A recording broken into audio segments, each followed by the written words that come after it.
I'm not scared of any threats from a housewife like you, who has no job and no parents. That's right, you can't do anything with a pile of trash because it's just trash. I get how you feel now. I'm moving out of this house. Well, now you're homeless. Good luck being homeless. This is a good chance for Larry to leave the house. So let's work together to get rid of the trash and clean up. They went to Larry's room and told him to pack up his stuff and leave.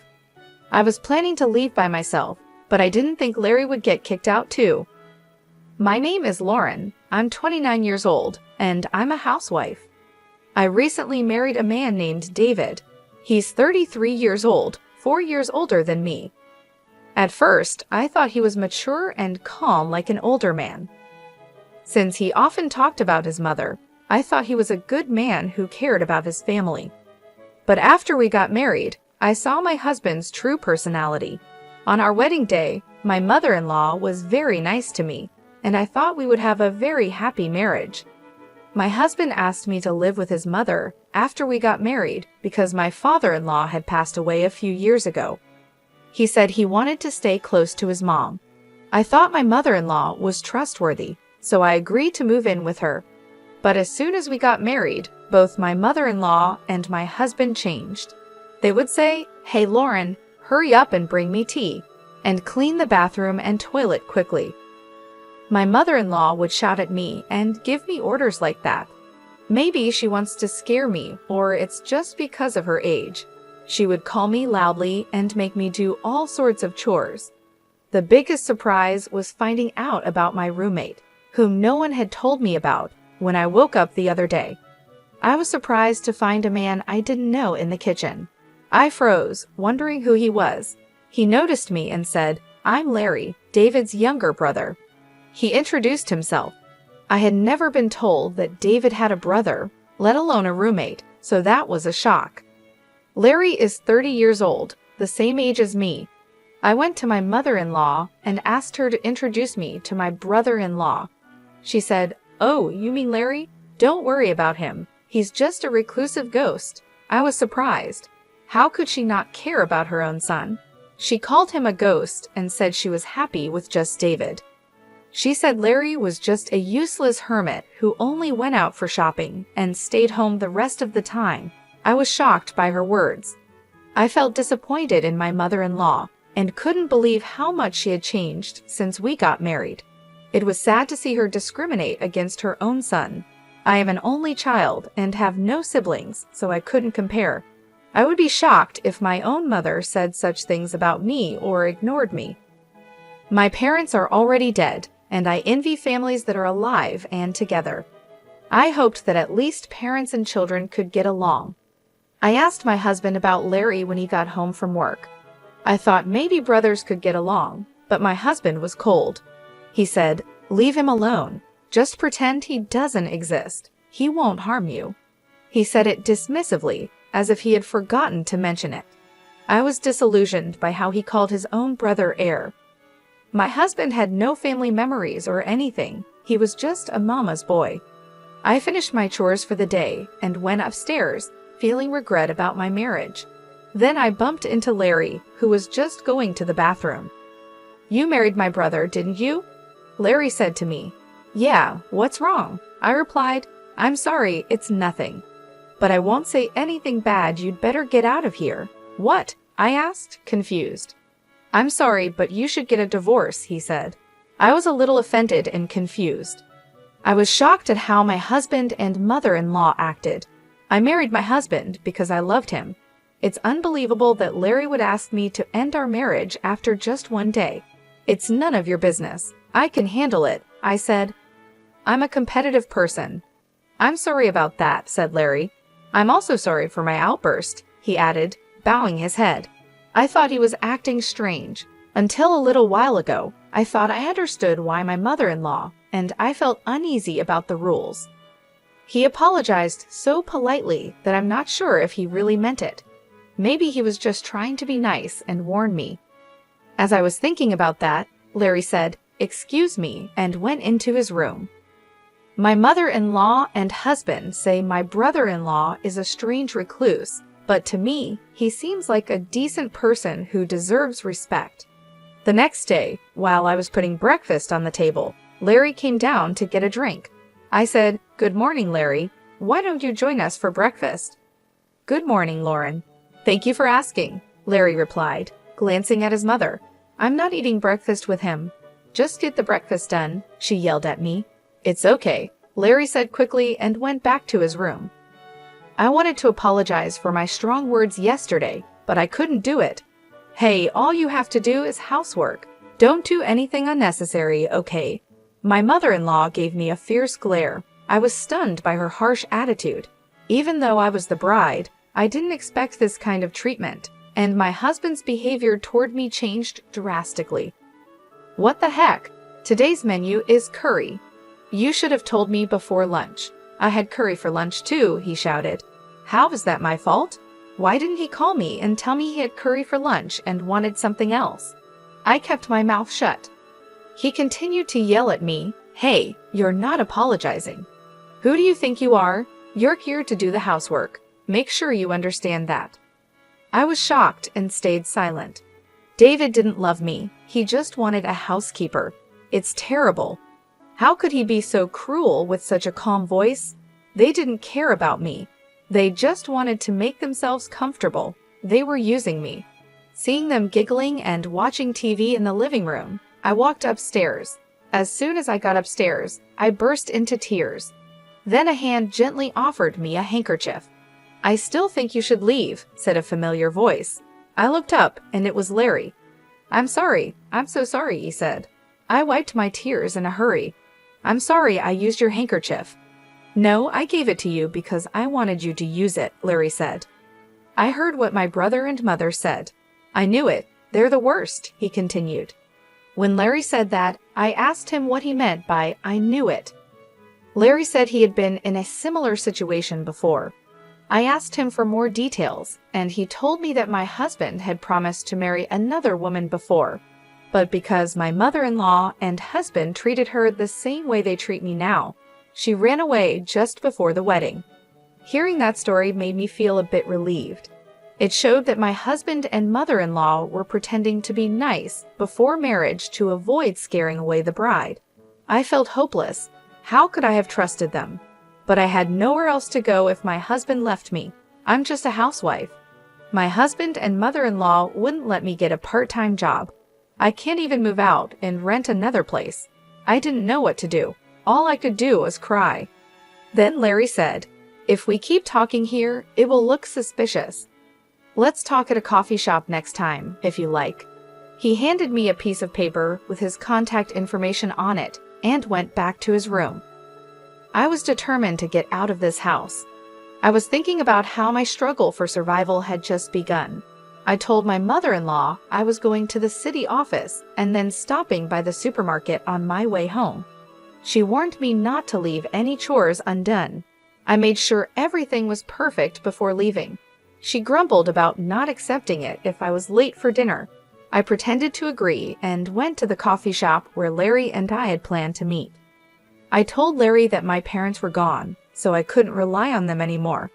I had canceled the house I was renting and quit my job. I told him I needed to start all over again. It's hard to move out of the house in this situation, especially with the work that keeps me tied up with my mother-in-law and husband from early in the morning until late at night. Larry then asked me, "Lauren, can you draw?" "Huh? What do you mean?" I replied, confused. "Oh, I see. So can you?" "Yes, well, I went to art school before," I said. "Really? That's great," he exclaimed. "Yes, but how?" I asked. "Just in time. Another mega artist is looking for an assistant. You can do it remotely," Larry said. "But I don't have a computer right now," I responded. "I'll lend you my computer that I'm not using right now," Larry said. "Really? Thank you so much. But why do you have an extra computer? What do you do for a living?" I asked. "That's kind of you to ask. You don't think I'm just a recluse, do you?" No. You use polite words a lot, and you look neat and tidy, so I don't think that at all." "Do you work from home?" I replied. "Yes, actually, I'm an engineer," Larry said. "An engineer? I didn't know that. I didn't realize you were a business owner, I exclaimed. Yes, I used to work for a company, but now I run my own business. It's easier for me to take orders on my own.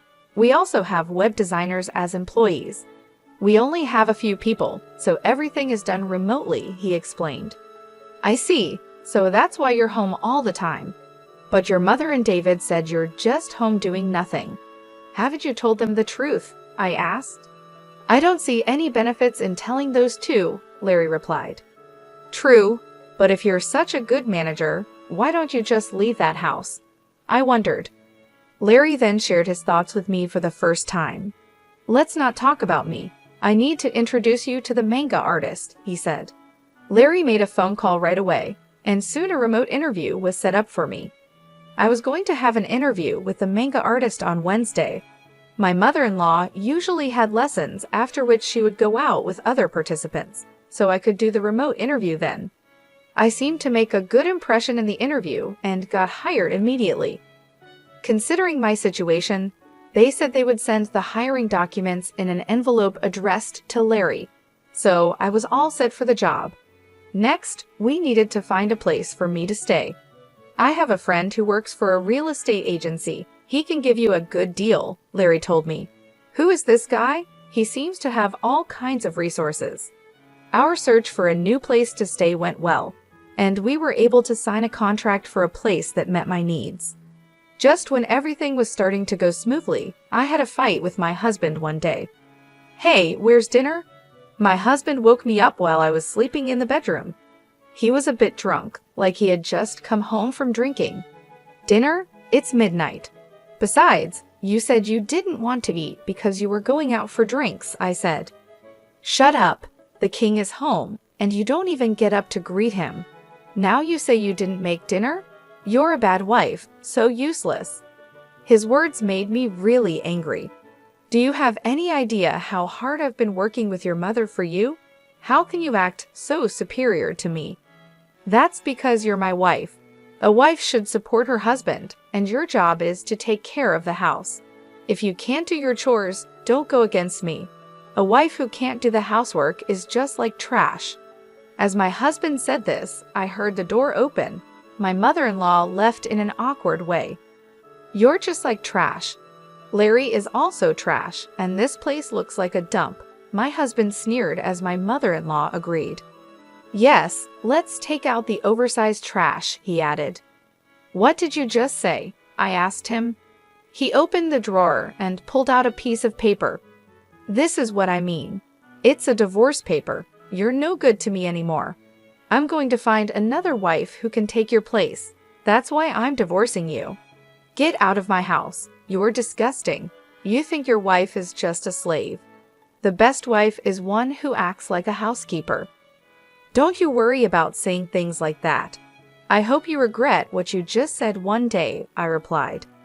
What are you trying to say? I'm not afraid of any threats from a housewife with no job and no parents like you, he laughed. My husband and my mother-in-law laughed together. That's so true. You can't do anything about it because you're just trash. Well, I understand how you feel now. I'm going to move out of this house. I said that and signed the divorce papers. Then I left. I put the divorce papers in my bag and started to pack my stuff. My mother-in-law and husband watched me with grins on their faces. Now you're homeless. What on earth are you going to do now? Well, it's none of our business anymore. Good luck, homeless lady.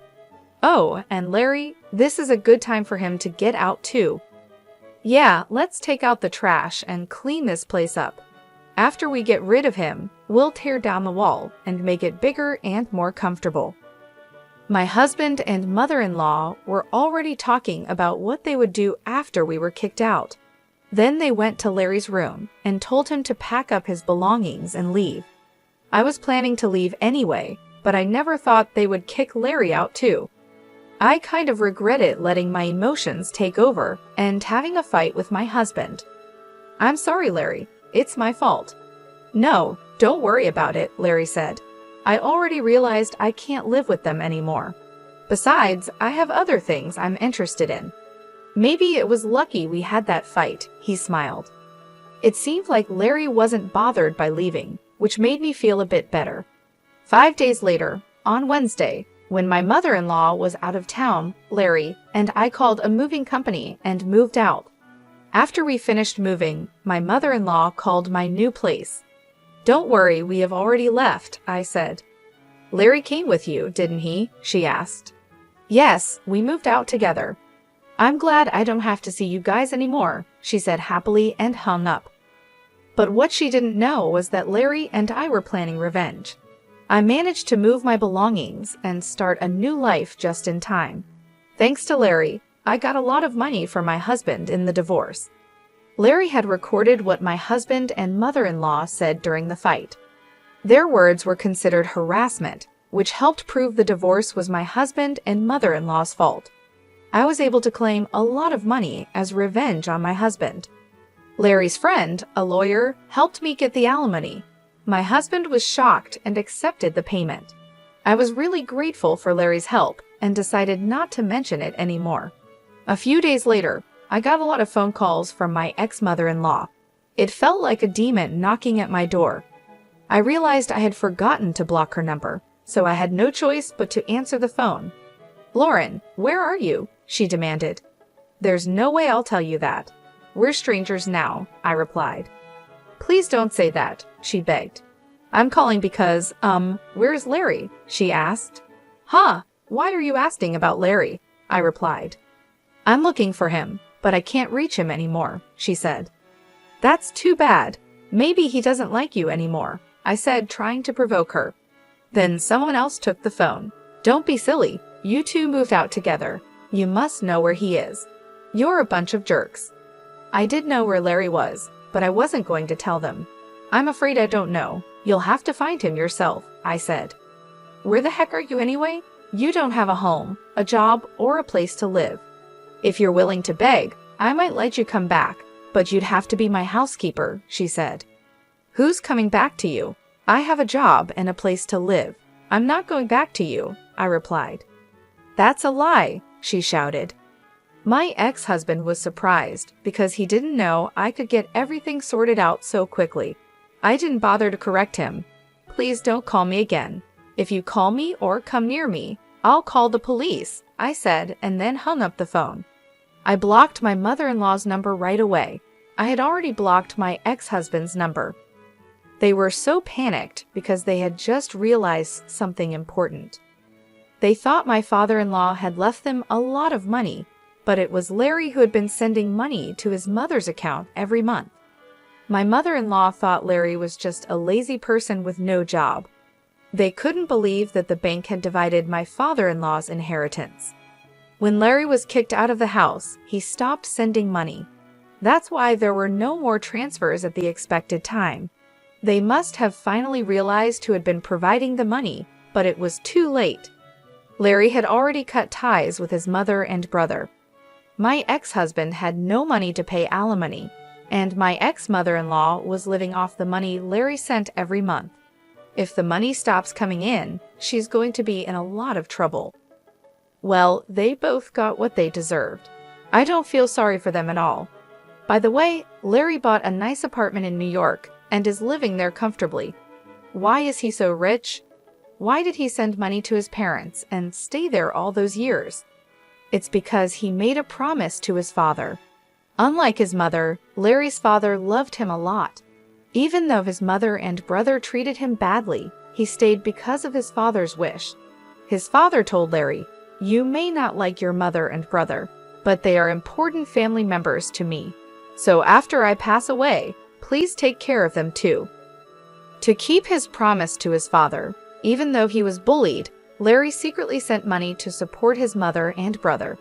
It's terrible that his mother and brother, who kicked out such a kind-hearted person like Larry without knowing the truth, are the worst. I met Larry once after we moved out. He said he had made a promise to his father, and I agree with him. I hope he can move on. I was feeling hopeless after being tricked by my husband, but luckily Larry saved me. I believe he is an important person in my life, and I wish him happiness. 2 years later, Larry asked me to marry him. He proposed to me, but that's another story. It's horrible how a nice person can change so much after getting married. That's a marriage scam, isn't it? I'm glad my brother-in-law is a very reliable person, and now I'm married to him. Anyway, I overcame the obstacles and feel relieved that happiness is finally in my hands. Please let me keep having these happy days. Thank you for watching until the end. Please subscribe to our channel if you liked this. See you in the next video.